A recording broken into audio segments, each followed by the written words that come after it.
You're watching the Evening Report at 6 on NBC North Dakota News, your news leader.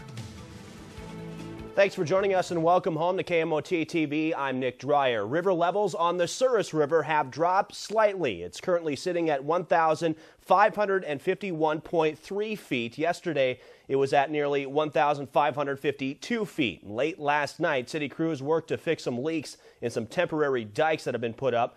Residents and city crews have been logging some major hours, but it looks like the National Guard is here to help. Rich Wisniewski was at a city meeting this afternoon and joins us live near the Souris River once again to talk about what happened today. Rich? Yeah, Nick, that's right. Any good news, no matter how small, is welcome news at this point when it comes to this river. But Minot officials are tired of playing guessing games, and they're calling for some help. During the flood of 1969, Minot homes like this along the river were underwater. As a result, Minot leaders worked to build a strong dike system to make sure it never happens again. I mean, if it wouldn't be for that, we'd have the 69 flood all over again. We'd have a third of the city underwater again. So today, a special meeting was held to discuss the city's plans to work with the National Guard to monitor the city dikes to make sure there's no leaks or spills, something city crews have been doing, but it's tough to watch every location. We've given them areas that we want them to watch. With what's happening now, there will probably be more intense patrolling of the dikes, so we'll see the National Guard men out walking around.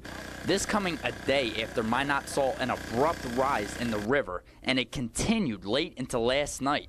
We're starting to get pretty worried there, but the guys working here in Minot, we're doing a great job. Scott Brannon lives close to the river. He witnessed the events Monday night when the rising Souris River broke through and flooded the basement of the Spiritual Life Church located just off the river. And for him and his neighbors, it was quite a sight.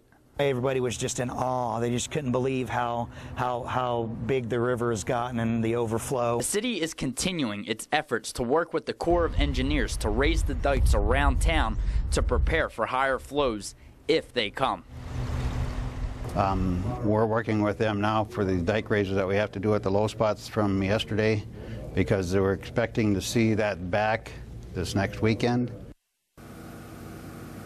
Now, during my talk with Walter this afternoon, I asked him if there's anything the public can do to help. And he says other than being patient, it's important for parents to stress to their kids the importance of staying away from this river.